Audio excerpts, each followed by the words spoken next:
Hi friends, welcome back to channel Galatta குக்குகள். இன்றைக்கி ராஜ்மா தாங்க பார்க்க போகிறோம். இது நான் மஞ்சத்தூள் போட்டு நல்லா நைட்டே ஊற வச்சுட்டேன். இது நல்லா காலையில் நல்லா குக்கரில் ஒரு 5-6 விசில் போட்டேங்க. நல்லா வேக வச்சு தனியாக வச்சுக்கலாம். இப்போ ஒரு கடாயில் எண்ணெய் போட்டுருக்குறேன். இப்போ தாளிப்பூ போட்டுடலாம். எல்லாம் கொதிக்கலாம். எல்லாமே மசாலாலாம் நான் போட அளவு சொல்கிறேன் உங்களுக்கு. நல்லா சூடாகிடுச்சு. இது ஜீரகம், 2 பட்டை, 2 லவங்க போட்டுக்கலாம். இதில் 3 வெங்காயம் நறுக்கி இருக்கிறேன். இதுவும் போட்டுக்கலாம். பிஸ்மில்லாஹ். உப்பு போட்டுக்கலாம். நல்லா ப்ரௌன் கலராக வரட்டோங்க. அதுமா இது வெங்காயம் நல்லா ப்ரௌன் கலராக வரட்டும். கொதிக்கலாம். நல்லா ப்ரௌன் கலர் வந்துச்சு வெங்காயம். இப்போ ஒரு இஞ்சி பூண்டு பேஸ்ட்டு 1 ஸ்பூன் போட்டுக்கலாம். நல்லா பச்சை வாசனை போகும். இதில் 2 தக்காளி, கொஞ்சம் புதினா, கொஞ்சம் கொத்தமல்லி இது போட்டுக்கலாம். நல்லா வதங்கட்டும். இதில் தக்காளி நான் நறுக்கி போட்டுருக்குறேன். இதில் தக்காளியை மிக்சியில் அரைச்சி கூட போடுவாங்க பாதி பேர். தக்காளி வதக்கிறதுக்கு மசாலா போட்டுக்கலாம். என்னென்ன மசாலானா பாருங்கள்.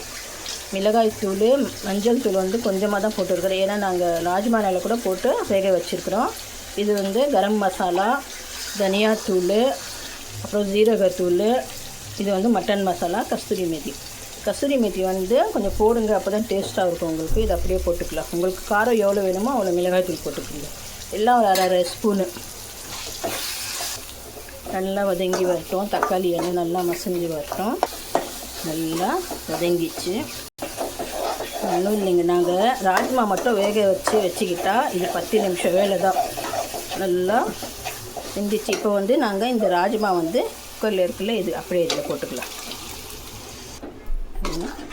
சூப்பராக இது நல்லா கொதி வரட்டும். நல்லா கொதி கொஞ்சம் நல்லா கிரேவி பதம் வரட்டும். பார்க்கலாம். இப்போது 5 நிமிஷம் நான் அப்படியே ஸ்லோலியே வச்சுட்டேன். நல்லா கிரேவி பதம் வந்துச்சு. உங்களுக்கு எவ்வளோ திக்னஸ் வேணுமோ அவ்வளோ திக்னஸ் வச்சுக்கோங்க. சூப்பராக ரெடி ஆகிடுச்சு. இதை ஆஃப் பண்ணிடலாம். இப்போ இதை சர்வ் பண்ணிக்கலாங்க. நான் ரொட்டியோடு தான் சேவ் பண்ண போகிறேன். சர்வ் பண்ணிவிட்டு காமிக்கிறேன். பாருங்கள், சூப்பராக ஆயிடுச்சு. இதே மாதிரி நீங்களும் செஞ்சு ட்ரை பண்ணி பாருங்கள். ரொட்டி பாருங்கள் எவ்வளோ சாஃப்டாக ஒரே இதில் நாங்கள் இது பண்ணிக்கலாம். நான் சாப்பிட்டு பார்த்துட்டு சொல்கிறேன்.